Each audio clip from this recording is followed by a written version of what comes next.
ప్రపంచవ్యాప్తంగా క్రిస్మస్ వేడుకలు ఘనంగా నిర్వహిస్తున్నారు. తెలుగు రాష్ట్రాల్లోని చర్చిల్లోనూ సందడి నెలకొంది. క్రిస్మస్ సందర్భంగా ప్రత్యేక ప్రార్థనలు నిర్వహిస్తున్నారు. చర్చిలను విద్యుత్ దీపాలతో ప్రత్యేకంగా అలంకరించారు. ప్రజలు, రాజకీయ ప్రముఖులు క్రిస్మస్ ప్రత్యేక ప్రార్థనలకు హాజరవుతున్నారు.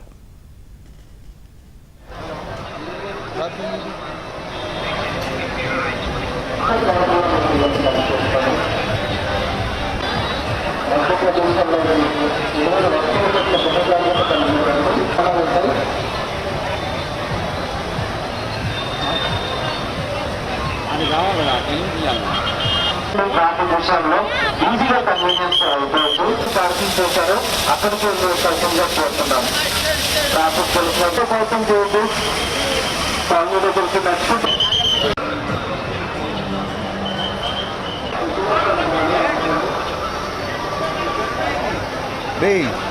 తీసుకురాదు పో. అరే గోయింగ్ అవుట్ తీస్తారా? నీకు ఎందుకు, నువ్వు తీసుకురా. ప్రపంచవ్యాప్తంగా క్రిస్మస్ వేడుకలు ఘనంగా నిర్వహిస్తున్నారు. తెలుగు రాష్ట్రాల్లోని చర్చిల్లోనూ సందడి నెలకొంది. క్రిస్మస్ సందర్భంగా ప్రత్యేక ప్రార్థనలు నిర్వహిస్తున్నారు.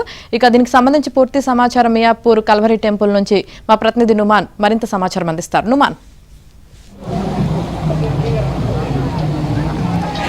ప్రేమ, జాలి, దయ, కరుణ, మానవత్వాన్ని ప్రపంచానికి చాటి చెప్పిన యేసుక్రీస్తు జన్మదినానికి ప్రతీకగా జరుపుకునేటటువంటి క్రిస్మస్ వేడుకలను ఇటు హైదరాబాద్ నగర వ్యాప్తంగా తెలుగు రాష్ట్రాల్లో కూడా క్రైస్తవులు భక్తి శ్రద్ధలతో జరుపుకుంటున్నారు. తెల్లవారుజాము నుంచి కూడా ఇటు చర్చిల్లో ప్రత్యేకమైనటువంటి ప్రార్థనలు నిర్వహిస్తున్నటువంటి పరిస్థితి. ఇక ముఖ్యంగా ప్రపంచంలోని అతిపెద్ద చర్చిల్లో ఒకటైనటువంటి కల్వరి టెంపుల్లో మాత్రము తెల్లవారుజాము నుంచి ప్రత్యేకమైనటువంటి ప్రార్థనలు నిర్వహిస్తున్నారు. దాదాపు లక్షలాది మంది క్రైస్తవులు ప్రత్యేక ప్రార్థనలో పాల్గొంటున్నటువంటి పరిస్థితి కనిపిస్తుందని చెప్పవచ్చు. ప్రస్తుతం నేను కల్వరి టెంపుల్లో ఉన్నాను. కల్వరి టెంపుల్లో చూడొచ్చు, మొత్తం కూడా చాలా సర్వాంగ సుందరంగా కల్వరి టెంపుల్ అయితే ముస్తాబు చేసినటువంటి పరిస్థితి. మొత్తం కూడా దాదాపు ఉదయం నుంచి కూడా ప్రత్యేకమైనటువంటి ప్రార్థనలు నిర్వహిస్తున్నారు. కేవలం మియాపూర్ కల్వరి టెంపుల్ మాత్రమే కాదు, ఇక సికింద్రాబాద్ లో ఉన్నటువంటి చారిత్రాత్మక చర్చిల్లో కూడా ప్రత్యేకమైనటువంటి ప్రార్థనలు నిర్వహిస్తున్నటువంటి పరిస్థితి.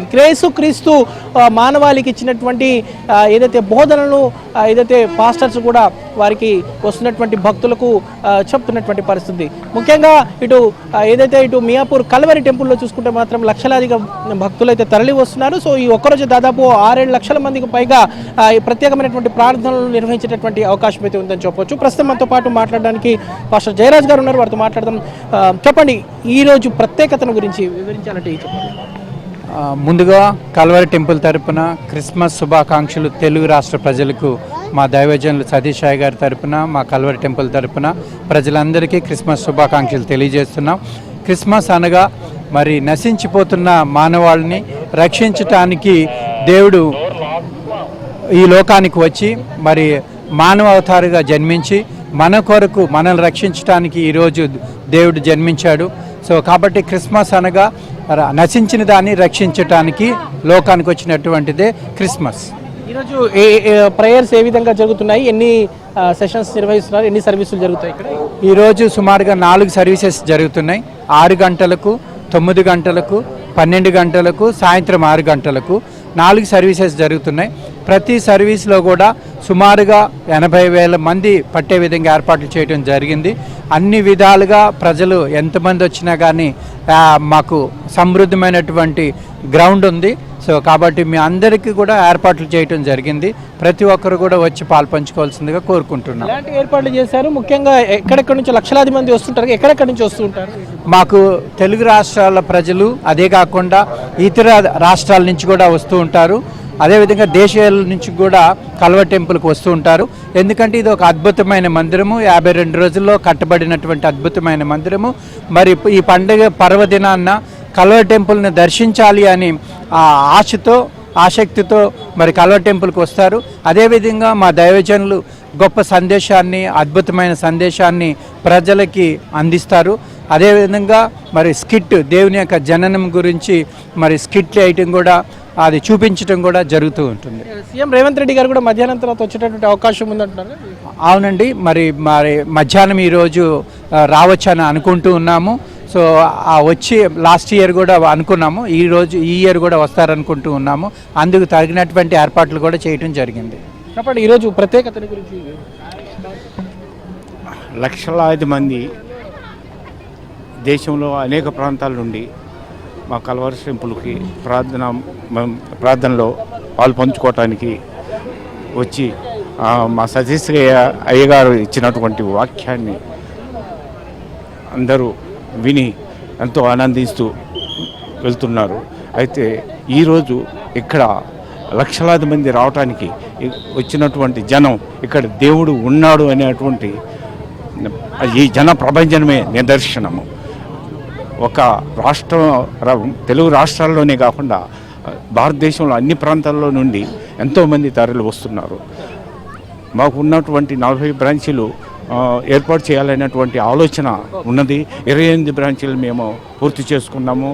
అన్ని చోట్ల క్రైస్తవులు ప్రార్థనా మందిరాల్లో ఎంతోమంది తండోపతండాలుగా వచ్చి దేవుణ్ణి దర్శించి వెళ్తున్నారు. సో మొత్తానికి మనం చూసాము, ఇటు మియాపూర్ కల్వరి టెంపుల్ దగ్గర మాత్రం ఇటు క్రైస్తవులు అయితే పెద్ద ఎత్తున తరలి వస్తున్నారు. ఇక మధ్యాహ్నం తర్వాత సీఎం రేవంత్ రెడ్డి కూడా ఏదైతే ఈ మియాపూర్ కల్వరి టెంపుల్లో ప్రత్యేక ప్రార్థనలో పాల్గొనేటువంటి అవకాశం ఉందని కూడా ఇక్కడ ఉన్నటువంటి నిర్వాహకులు చెప్తున్నారు. ఇక సికింద్రాబాద్తో పాటుగా ఏదైతే హ్యాబిట్స్ లాంటి చారిత్రాత్మకమైనటువంటి చర్చిల్లో కూడా ఇటు క్రైస్తవులు క్రిస్మస్ వేడుకలను ఎంతో ఘనంగా జరుపుకునేటువంటి పరిస్థితి మనకు కనిపిస్తుంది చెప్పొచ్చు. ఓవరాల్గా అయితే ఇటు తెలుగు రాష్ట్రాల్లో మాత్రం క్రిస్మస్ వేడుకలు అయితే అంబరాన్ని అంటుతున్నటువంటి పరిస్థితి మనకు కనిపిస్తుంది చెప్పొచ్చు. Vote studio. Right, thank you Numan. Christmas వేడుకలు మెదక్ జిల్లా వ్యాప్తంగా ఘనంగా జరుగుతున్నాయి.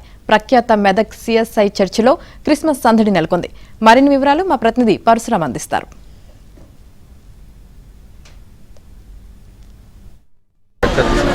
ప్రపంచ ప్రఖ్యాతిగాంచిన మెదక్ సిఎస్ఐ చర్చిలో క్రిస్మస్ వేడుకలు ఘనంగా ప్రారంభమయ్యాయి. ఈరోజు తెల్లవారుజామున 4:30 గంటలకు తొలి ఆరాధనతో ఇక్కడ క్రిస్మస్ వేడుకలు ప్రారంభమయ్యాయి.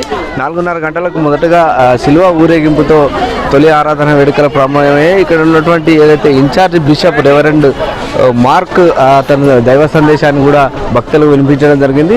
అదేవిధంగా ఉదయం 10 గంటలకు కూడా రెండో ఆరాధన ప్రారంభమవుతుంది. ఉదయం 10 గంటల నుంచి మధ్యాహ్నం 2 గంటల వరకు కూడా రెండో ఆరాధన కొనసాగుతుంది. ప్రస్తుతం మనం ఇక్కడ చూడొచ్చు, వివిధ ప్రాంతాల నుంచి తరలించి వచ్చినటువంటి భక్తులతో మెదక్ చర్చ్ అంతా కూడా సందడి నెలకొంది. చిన్నపిల్లలు అదేవిధంగా కుటుంబాలతో సహా ఇక్కడ వచ్చినటువంటి భక్తులతో తెల్లవారుజాము నుంచి కూడా ఇక్కడ అంతా కూడా సందడి నెలకొన్నటువంటి పరిస్థితి. ఈ సంతోషాల మధ్య ఇక్కడ క్రిస్మస్ వేడుకలు కొనసాగుతున్నటువంటి పరిస్థితి అయితే ఉంది. ఇక్కడ మనం చూడొచ్చు, మెదక్ చర్చికి సంబంధించి ఇది 101వ సంవత్సరం సంబంధించి ఘనంగా వేడుకలు నిర్వహిస్తున్నారు. మానవుల పాపాలను శిలువ రూపంలో తన భుజాలపై మోసిన ఈ మహనీయుని ఆశీస్సుల కోసం వివిధ ప్రాంతాల నుంచి కూడా పెద్ద ఎత్తున భక్తులు ఇక్కడికి తరలివచ్చి సంతోషంగా ఇక్కడ క్రిస్మస్ వేడుకలను జరుపుకుంటున్నారు. ఇక్కడ మనం చూడొచ్చు, చాలామంది కూడా చిన్నపిల్లలు క్రిస్మస్ తాత వేషధారణలో కూడా ఇక్కడ సందడి చేస్తున్నటువంటి పరిస్థితి. వారిని అడిగి తెలుసుకునే ప్రయత్నం చేస్తాం. కొంతమంది భక్తులు ఇక్కడ ఉన్నారు. చెప్పడమ్మా, మీరు ఎక్కడి నుంచి వచ్చారు ఇక్కడికి రావడం, క్రిస్మస్ వేడుకలకు మెదక్ చర్చికి రావడం ఎట్లా అనుకుంటున్నారు, ఎట్లా ఉంది? అందరికీ ముందుగా హ్యాపీ క్రిస్మస్. మేము నాగోల్ నుంచి వచ్చాము. ఇంతకుముందు అయితే చాలాసార్లు మెదక్ చర్చికి వచ్చాము. క్రిస్మస్కి రావడం అయితే ఇదే ఫస్ట్ టైము. వీళ్ళందరినీ చూసి, చర్చి డెకరేషన్ చూసి, క్రిస్మస్ ట్రీ అయితే చాలా బాగుంది. చర్చి డెకరేషన్ అసలు చాలా చాలా హ్యాపీగా ఉందండి. చెప్పడం, మీరు ఎక్కడి నుంచి వచ్చారు, ఎట్లా ఉంది క్రిస్మస్? అందరికీ హ్యాపీ క్రిస్మస్. అందరినీ చూసి చాలా సంతోషంగా ఉంది. ఇంకా అందరినీ చాలా కలుసుకున్నాం చుట్టాలని. ఇంకా మేము నాగోల్ నుంచి వచ్చాం, ఇది ఫస్ట్ టైం రావడం. చాలా హ్యాపీగా ఉంది. ఎవ్రీ ఇయర్ వస్తాం ఇలా. చెప్పమ్మా, నువ్వు ఎక్కడి నుంచి క్రిస్మస్ వేషధారణలో తాత వేషధారణలో ఎక్కడి నుంచి వచ్చావు, ఎట్లా ఉంది మెదక్ చర్చి రావడం? అందరికీ ముందుగా హ్యాపీ క్రిస్మస్. నేను గుంటూరు నుండి వచ్చా. మెదక్ చర్చి చూడటానికి ఇదే ఫస్ట్ టైం. చూడటానికి చాలా బాగుంది. చెప్పడం, మీరు ఎక్కడి నుంచి వచ్చారు, ఎట్లా ఉంది? నేను ఎల్బీనగర్ నుంచి వచ్చిన. ఇది ఫస్ట్ టైం అనమాట క్రిస్మస్కి ఇక్కడికి రావడం. ఎప్పుడు ఊరికి పోతా, ఈసారి ఇక్కడికి రావడం చాలా సంతోషంగా ఉంది. Happy Christmas to all. ఇది ఇక్కడ పరిస్థితి. ఏదైతే భక్తులంతా కూడా పెద్ద ఎత్తున లక్షలాది మంది భక్తులు కూడా ఇక్కడికి తరలివచ్చి ఆనంద ఉత్సాహాల మధ్య కూడా క్రిస్మస్ వేడుకలు జరుపుకుంటున్నారు. ఈ రోజంతా కూడా దాదాపుగా 2 లక్షల నుంచి 5 లక్షల మంది భక్తులు ఇక్కడ తరలి వస్తారని అంచనా వేశారు. అంచనా తగ్గట్టుగా అటు అధికారులు కావచ్చు, అదేవిధంగా చర్చి నిర్వాహకులంతా కూడా ఈరోజు ఏర్పాట్లు చేయడం జరిగింది. అధికార యంత్రాంగం కూడా ఎక్కడ ఎలాంటి ఇబ్బందులు తలెత్తకుండా గట్టి భద్రత ఏర్పాట్లు కూడా చేయడం జరిగింది. కెమెరామెన్ నారాజ్తో పరశురామ్, ABN ఆంధ్రజ్యోతి, మెదక్ జిల్లా.